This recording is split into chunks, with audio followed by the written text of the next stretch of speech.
If you are a woman over 50 and you have been told your entire life that your value decreases with age, that your best years are behind you, that you should be grateful for whatever attention you get, I need you to stop right now and hear this. You are not fading. You are not becoming invisible because something is wrong with you.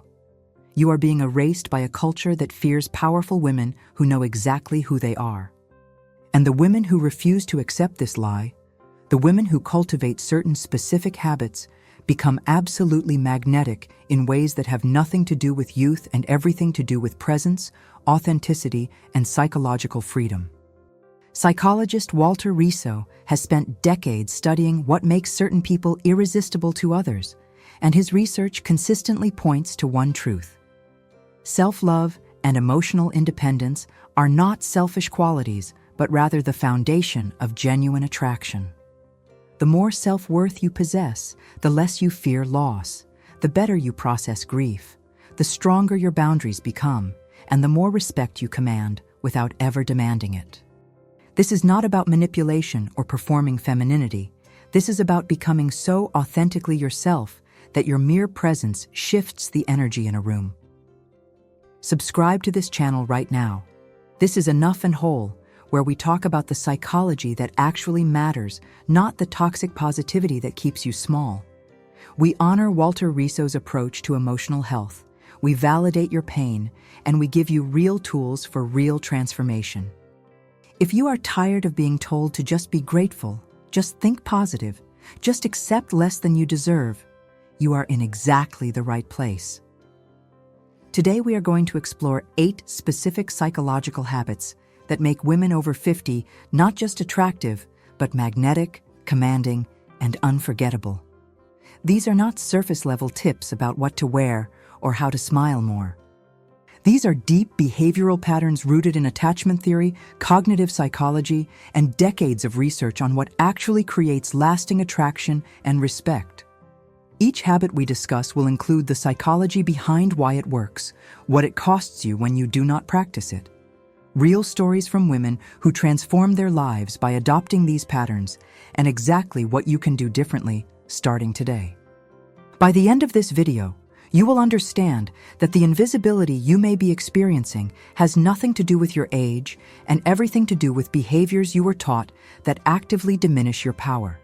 And more importantly, you will know exactly how to reclaim that power. Let's begin. Habit 1. She stops apologizing for existing. The first habit that makes a woman over 50 absolutely magnetic is that she stops apologizing for taking up space, for having needs, for existing with complexity and preferences. If you say sorry before asking a question, if you apologize for sending an email, if you make yourself smaller in conversations to make others comfortable, you are not being polite. You are training people to treat you as if you do not matter. Walter Riso teaches that self-love begins with the radical act of recognizing your own worth without needing external validation. When you apologize for existing, you send a message to your own nervous system that you are a burden, that your presence requires justification, that you must earn the right to be heard. This is not humility. This is self-erasure. The psychology behind this pattern often traces back to childhood conditioning and attachment wounds. Many women over 50 were raised in environments where their emotional needs were ignored, dismissed, or punished. They learned early that to be loved, they had to be small, quiet, and accommodating. This creates what attachment theory calls an anxious attachment style, where you constantly monitor others' reactions and adjust your behavior to avoid rejection. The problem is that this strategy, which may have protected you as a child, actively repels people as an adult. When you chronically apologize, you appear insecure, and insecurity is not attractive at any age. People do not respect someone who does not respect herself. What this habit costs you is profound. You lose opportunities because you do not advocate for yourself. You lose respect because people unconsciously mirror the value you place on yourself. You lose relationships because constantly apologizing creates an exhausting dynamic where others must constantly reassure you. You lose your own sense of identity because you have spent so long contorting yourself to fit others' expectations that you no longer know what you actually want. Let me tell you about Barbara, 68 years old, who came to therapy because she felt completely invisible in her own family. Barbara would begin every request with an apology. "Sorry to bother you, but could you help me with this?" "I am so sorry. I know you are busy, but I was wondering." Her adult children rarely called, her husband made decisions without consulting her, and she felt like a ghost in her own home. Through our work together, Barbara began to notice this pattern. She realized she had been apologizing for existing her entire life. Her mother had been cold and critical, and Barbara learned that the only way to receive any warmth was to make herself invisible and useful.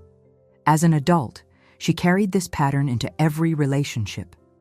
The transformation began when Barbara made one simple commitment. She would not apologize unless she had actually done something wrong. The first week was excruciating. She felt rude, demanding, selfish. But something remarkable happened. Her husband started asking her opinion. Her daughter called to actually talk, not just to ask for favors. People at her book club began seeking her out. Barbara had not changed anything about herself except she stopped sending the signal that her presence was a problem. She started existing without apology, and people responded by finally seeing her. What you can do differently is this. For one full week, track every time you say sorry. Write it down. Notice what you were actually apologizing for. Then ask yourself, did I actually do something wrong, or am I apologizing for having a need, taking up space, or being human? Start replacing unnecessary apologies with statements of fact. Instead of "sorry to bother you," try "do you have a moment?" Instead of "sorry, I know this is stupid," but try "I have a question." Your language shapes your reality. When you stop apologizing for existing, you give others permission to see you as someone who belongs, someone whose presence has value, someone who matters.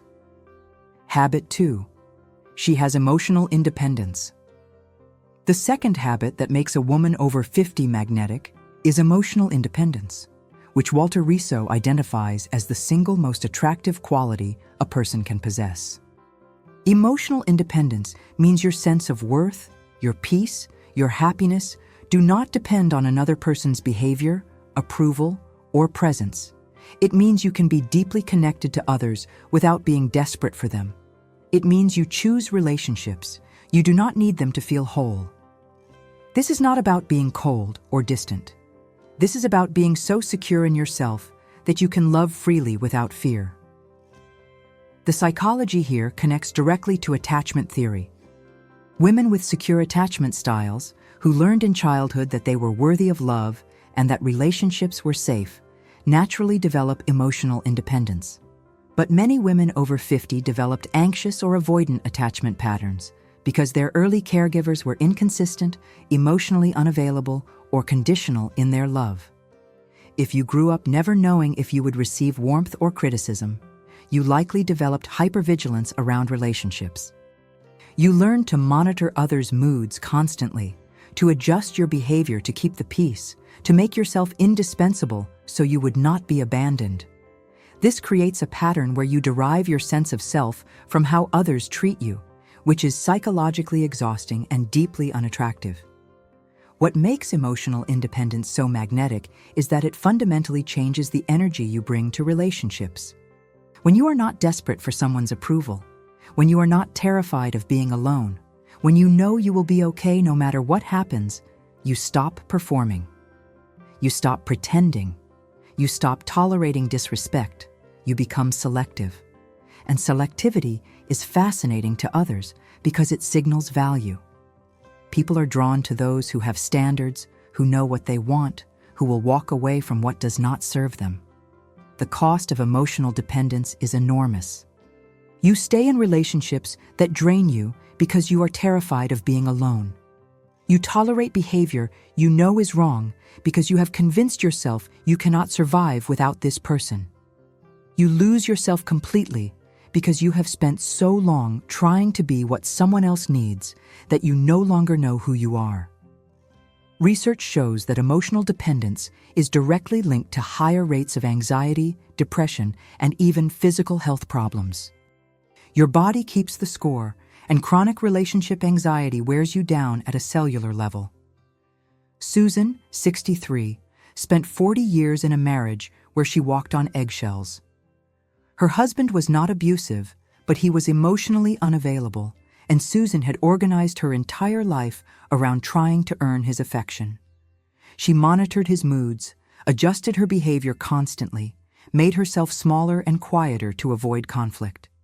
When he finally left her for someone else, Susan was devastated, but something unexpected happened. For the first time in decades, she was forced to be alone. The first 6 months were brutal. She grieved not just the marriage, but the version of herself she had abandoned to keep it. But slowly, Susan started rebuilding. She took a pottery class. She traveled alone. She made decisions based on what she wanted, not what someone else might approve of. 2 years later, Susan started dating again, and the difference was stark. She was no longer desperate. She did not need a man to validate her. She wanted companionship, but she did not need it. And that shift made her irresistible. The men she met could feel the difference. She had standards. She had boundaries. She would walk away if something did not feel right. For the first time in her life, Susan was choosing from a place of power, not fear. What you can do differently is start building a life that is fulfilling whether or not you are in a relationship. Develop friendships that nourish you. Pursue interests that excite you. Create routines that give your days structure and meaning. The goal is not to become isolated. The goal is to become so engaged with your own life that another person becomes an addition, not the foundation. Walter Riso says, "Love should be freely given, not begged for." When you are emotionally independent, you stop begging, you stop performing, you stop diminishing yourself to keep someone. And paradoxically, that is when you become most attractive, because you are finally, authentically yourself. Habit 3. She knows her worth, without explanation. The third habit is that a magnetic woman over 50 knows her worth and does not waste energy explaining or defending it. She does not justify her choices. She does not over-explain her decisions. She does not audition for approval. She simply exists with the quiet confidence that comes from understanding that her value is inherent, not earned through performance.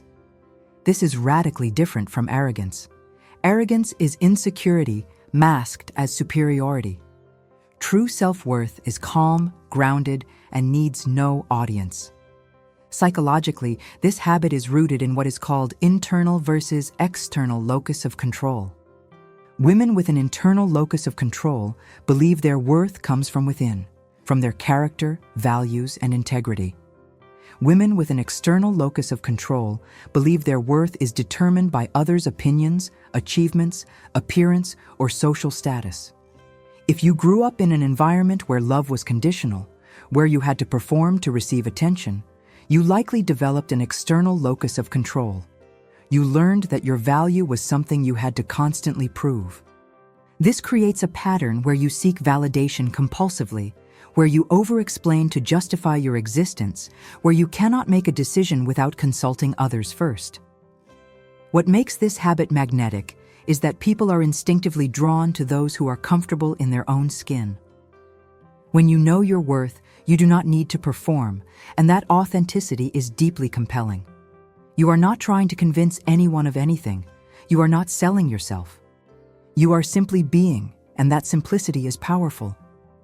Walter Riso teaches that the more self-love you have, the less you fear others' opinions, and this freedom is what creates true confidence. The cost of not knowing your worth is constant exhaustion. You are perpetually trying to prove yourself. You over-explain every decision because you are terrified of judgment. You say yes when you mean no because you fear disappointing people. You tolerate disrespect because you are not sure you deserve better. This pattern keeps you trapped in relationships and situations that slowly erode your sense of self. Patricia, 72, was a retired teacher who still, decades after leaving the classroom, felt compelled to justify every choice. If someone asked why she had not remarried after her husband died, she launched into a lengthy explanation. If someone questioned her spending, she defended it. If someone disapproved of her travel plans, she tried to make them understand. Patricia did not realize she was doing this until her granddaughter pointed it out. "Grandma, why do you always explain yourself? You do not owe anyone a reason." That question stopped Patricia cold. She realized she had spent her entire life seeking approval from people whose opinions did not actually matter to her. She had been taught that a good woman was accommodating, that her desires were less important than keeping the peace, that she needed permission to live her own life. Patricia made a decision. She would stop explaining. The next time someone questioned her choices, she smiled and said, "It works for me." That was it. No justification, no defense, just a simple statement of fact. The freedom was intoxicating. Patricia stopped wasting energy trying to make people understand. She stopped seeking permission. She started living as if her worth was not up for debate because it was not, and people responded not with anger, but with respect. What you can do differently is practice the phrase, "That works for me," or "I have given it thought," or simply, "I am comfortable with my decision." You do not owe anyone an explanation for how you live your life. You do not need to justify your boundaries, your choices, your preferences. The more you explain, the more you signal that your decision is negotiable.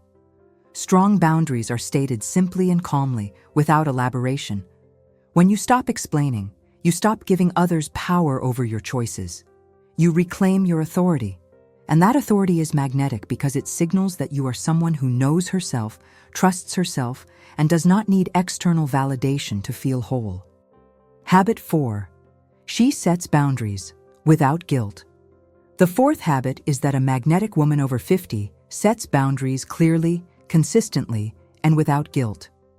She understands that boundaries are not walls that keep people out, but rather guidelines that protect what matters most to her: her energy, her time, her peace, her self-respect. She knows that every time she says yes when she means no, she is betraying herself, and that betrayal accumulates into resentment, exhaustion, and eventually complete loss of self. The psychology of boundaries is deeply connected to self-worth. If you believe you matter, if you believe your needs are legitimate, if you believe your time and energy are valuable, then setting boundaries feels natural. But if you were raised to believe that your role is to serve others, that your value comes from being useful, that saying no makes you selfish, then boundaries feel impossible. Many women over 50 were conditioned to be caretakers, to put everyone else first, to sacrifice endlessly without complaint. This conditioning does not come from love. It comes from a culture that benefits from women who do not advocate for themselves. What makes boundaries magnetic is that they communicate respect, both for yourself and for others. When you set a clear boundary, you are saying, "I value myself enough to protect my well-being, and I respect you enough to be honest rather than resentful." People may not like your boundaries at first, especially if they have benefited from your lack of them, but they will respect you more. And the people who truly care about you will adjust, because healthy people want relationships built on honesty, not martyrdom. The cost of not having boundaries is devastating. You become exhausted, resentful, and invisible in your own life. You say yes to things you do not want to do, and then you feel angry at the people who asked, even though you never said no. You give and give until you have nothing left, and then you wonder why no one appreciates you. The truth is that boundaries teach people how to treat you. When you have none, you signal that your needs do not matter, and people believe you. Mary, 65, was everyone's go-to person. Her adult children called constantly with problems they expected her to solve. Her friends assumed she was always available. Her ex-husband still asked her for favors. Mary was drowning, But she could not say no because she had spent her entire life believing that her value came from being needed. When she finally came to therapy, she was on the edge of a breakdown. We worked on one simple skill, saying no without explanation. I am not available that day. That does not work for me. I cannot help with that. No apologies, no justifications, just clear, calm statements of fact.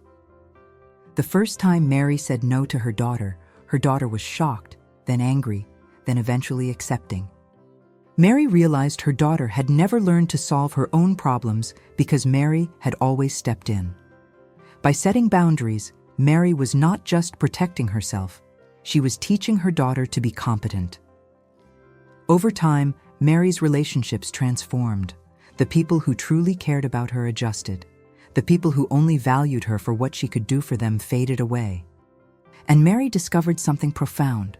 She was more respected, more valued, more genuinely loved than she had ever been when she had no boundaries at all. What you can do differently is identify your top 5 non-negotiables, the things that matter most to you: your sleep, your creative time, your Friday evenings, your financial independence, whatever it is. These are your boundary anchors. When someone asks something of you, check it against these anchors. If it violates one, the answer is no. Practice saying no in low-stakes situations first. No, I do not want dessert. No, I would rather not go to that event. Build the muscle. Boundaries are not about being rigid or unkind. They are about being honest. And honesty, even when it disappoints people, is far more respectful than resentful compliance. Habit 5. She embraces her own company. The 5th habit that makes a woman over 50 magnetic is that she genuinely enjoys her own company. She is not terrified of being alone. She does not need constant noise, distraction, or other people to feel okay. She has cultivated a rich internal world, and she knows how to be with herself without judgment, without panic, without the desperate need to fill every silence. This is not about being a hermit. This is about being so comfortable in your own presence that solitude becomes restorative rather than terrifying. The psychology behind fear of being alone often connects to attachment wounds and unprocessed grief. If you grew up feeling emotionally abandoned, if your caregivers were inconsistent or unavailable, you may have developed a deep-seated fear that being alone means being unloved, unwanted, unworthy. This fear drives you to stay in relationships that hurt you, to tolerate loneliness within connection rather than risk being alone, to define yourself entirely through your relationships with others. The irony is that this fear of solitude keeps you from ever truly connecting with anyone because you are not connecting from wholeness, but from desperation. What makes this habit magnetic is that people are drawn to those who are self-sufficient, who have their own lives, their own interests, their own sense of purpose. When you do not need someone to complete you, when you are whole on your own, you bring a different energy to relationships. You are not clingy, you are not desperate, you are not constantly seeking reassurance. You are present, engaged, and secure. And that security is deeply attractive because it allows the other person to be themselves without the pressure of being responsible for your emotional well-being. The cost of not being able to be alone is that you lose yourself completely. You do not know who you are outside of relationships. You do not have hobbies, passions, or interests that are truly yours. You define yourself through others, and when those relationships end or change, you are left with nothing. Research shows that women who cannot tolerate solitude are at higher risk for depression, anxiety, and staying in abusive relationships. Donna, 59, had never lived alone. She went from her parents' house to marriage, to a brief period living with a friend after her divorce, and then immediately into another relationship. When that relationship ended, Donna was forced, for the first time in her life, to be alone. She was terrified. The silence felt oppressive. She filled every moment with television, phone calls, anything to avoid being with herself. But slowly, something shifted. Donna started taking herself to dinner. She started hiking alone. She started journaling. She discovered she actually enjoyed her own company.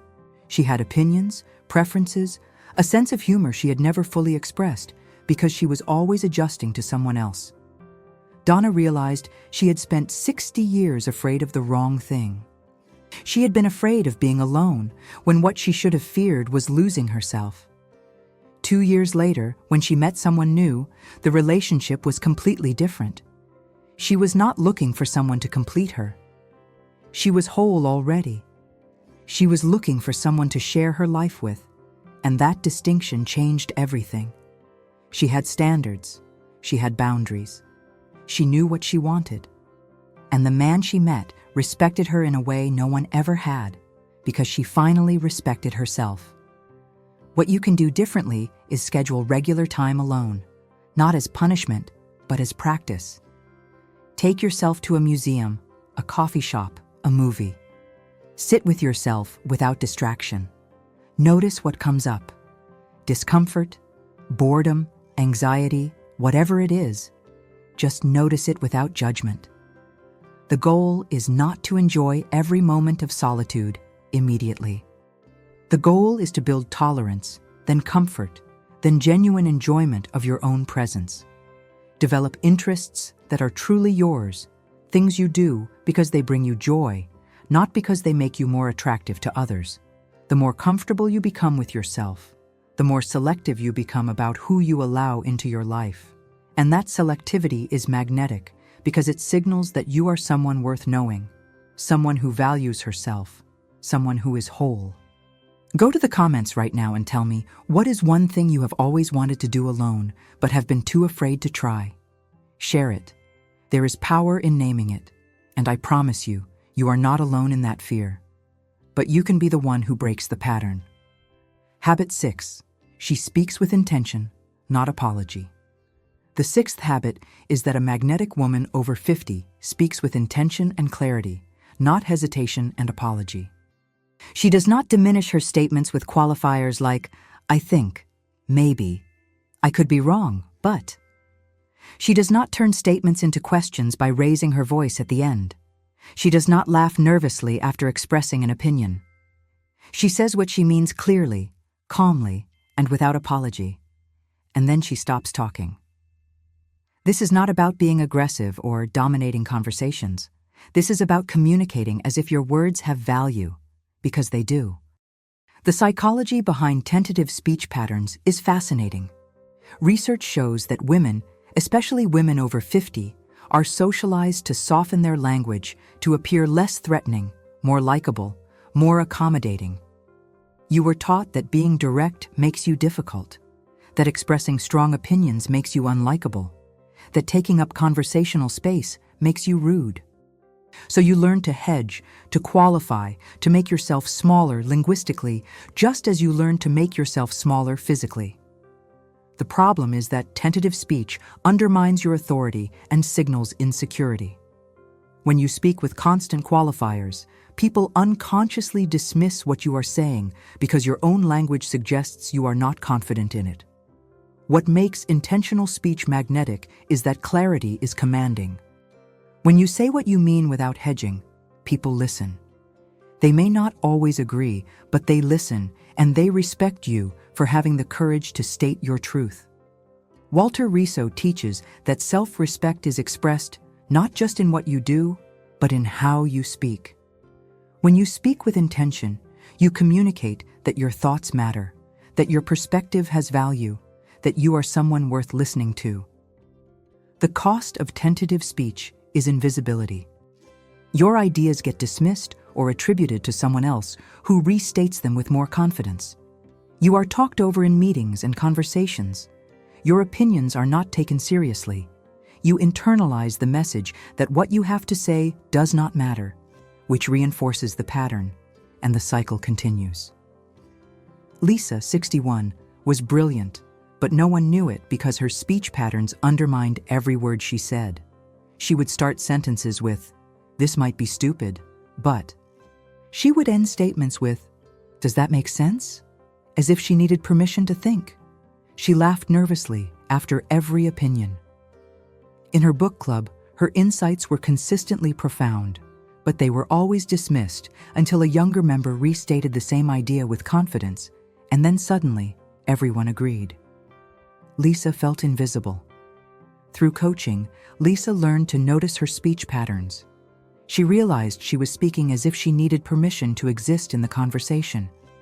She practiced making statements without qualifiers. I think the author was exploring trauma. Not, I think maybe the author might have been kind of exploring trauma. I do not know. What do you think? The difference was stark. Within weeks, people started treating her differently. They listened. They asked follow-up questions. They referenced her insights. Lisa had not become smarter. She had simply started speaking as if her intelligence mattered, and people believed her. What you can do differently is record yourself speaking in a conversation, a voicemail, a video. Listen for qualifiers, for upspeak, for nervous laughter. Notice how often you diminish your own statements, then practice making declarations. I believe. I have decided. This is important. No qualifiers, no apologies. Just clear, intentional statements. You will feel uncomfortable at first. You may worry you sound arrogant. You do not. You sound confident. And confidence, especially in a woman over 50, is magnetic because it is so rare. You were taught to make yourself small. Speaking with intention is an act of rebellion, and rebellion at this age is irresistible. Habit 7. She stops performing femininity for male approval.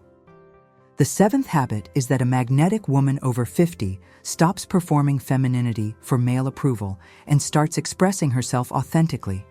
She is not trying to be younger, sweeter, smaller, quieter. She is not monitoring male reactions to adjust her behavior. She is not laughing at jokes that are not funny or pretending to be less intelligent to make someone comfortable. She has spent decades performing, and she is done. She is finally unapologetically herself, and that authenticity is the most attractive quality she has ever possessed.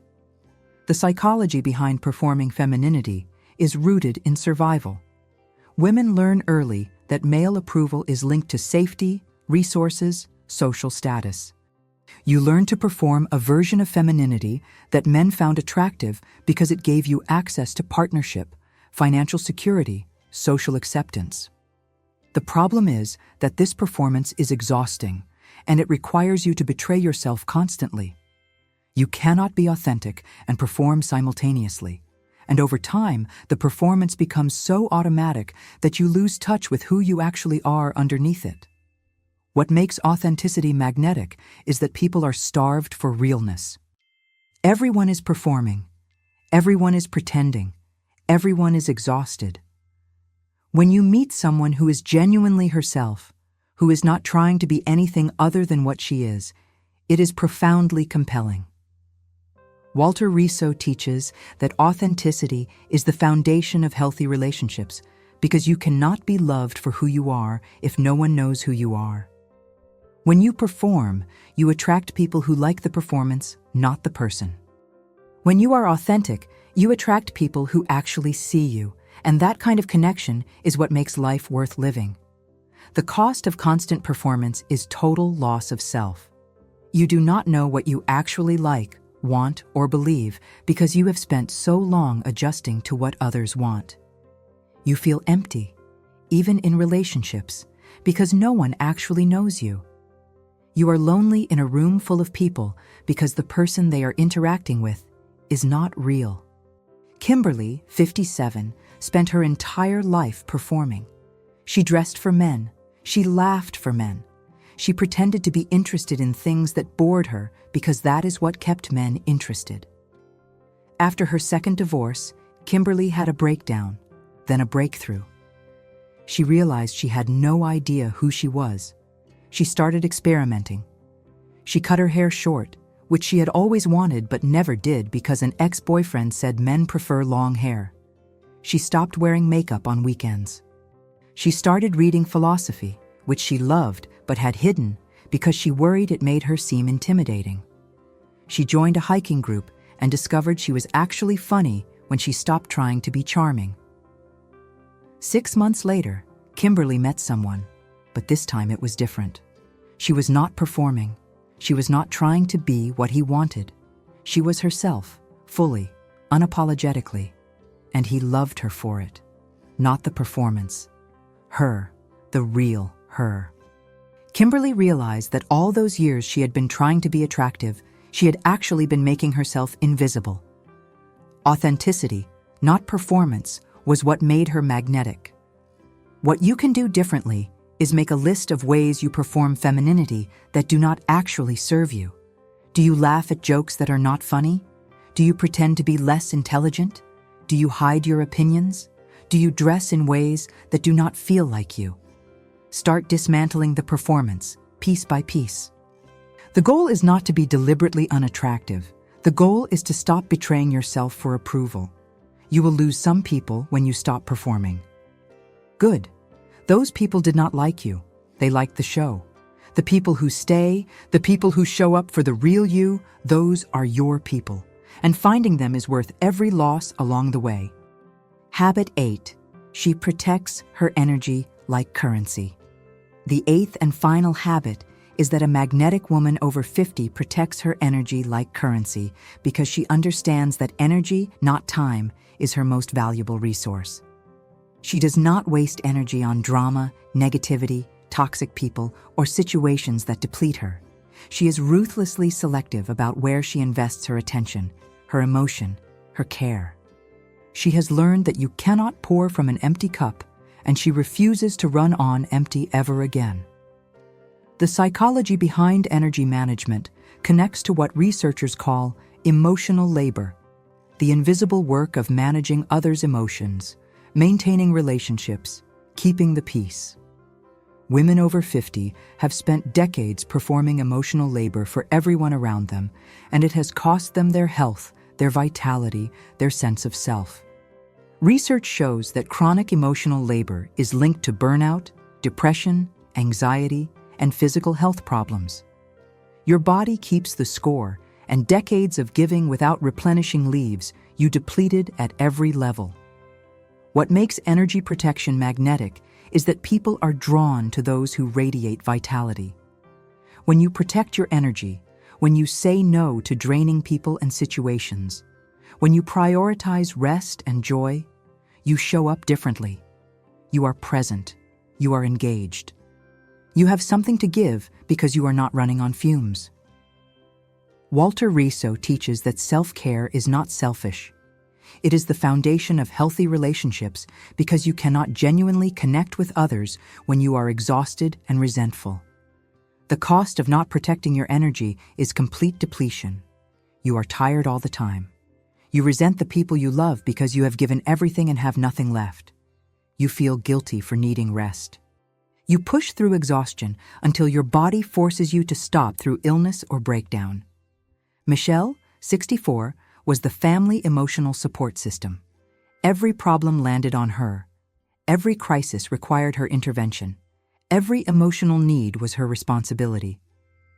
Michelle was exhausted, but she could not say no because she believed her value came from being needed. When she finally collapsed from stress-induced illness, she was forced to stop. And something remarkable happened. Her family figured it out. They solved their own problems. They supported each other. Michelle realized she had not been helping them. She had been enabling them. And she had been destroying herself in the process. When Michelle recovered, she made a radical decision. She would protect her energy like currency. She stopped answering every phone call immediately. She stopped solving every problem. She started saying, "I am not available for that." She prioritized sleep, rest, joy. And instead of her relationships falling apart, they strengthened. Her family respected her more. They valued their time with her because it was no longer unlimited. Michelle discovered that protecting her energy did not make her selfish. It made her sustainable. And sustainability is magnetic because it signals that you know your worth, you honor your limits, and you will not betray yourself to make others comfortable. What you can do differently is audit your energy. For 1 week, notice what gives you energy and what drains you. Notice which people leave you feeling uplifted and which leave you depleted. Notice which activities restore you and which exhaust you. Then make decisions based on that data. Say no to energy vampires. Set boundaries with toxic people. Prioritize activities that restore you. This is not selfish. This is survival. You cannot be magnetic, powerful, present, or authentic if you are running on empty.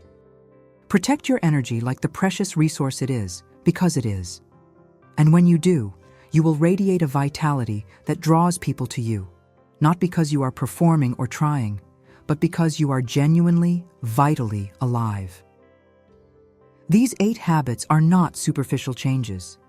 They are profound psychological shifts that require courage, consistency, and a willingness to disappoint people who benefit from your smallness. Stopping apologizing, developing emotional independence, knowing your worth, setting boundaries, enjoying solitude, speaking with intention, being authentic, and protecting your energy are practices that will transform not just how others see you, but how you see yourself. You were never invisible. You were taught to make yourself disappear. And every one of these habits is an act of reclaiming your presence, your power, your right to take up space in the world. Subscribe if you have not already. Share this video with every woman over 50 who needs to hear that she is not fading, she is not less than, she is not too old to be magnetic. She has just been taught habits that diminish her, and she can unlearn them. Leave a comment and tell me which of these 8 habits resonates most with you, which one you are going to start practicing today. Your voice matters, your experience matters, you matter, and it is time the world remembered that.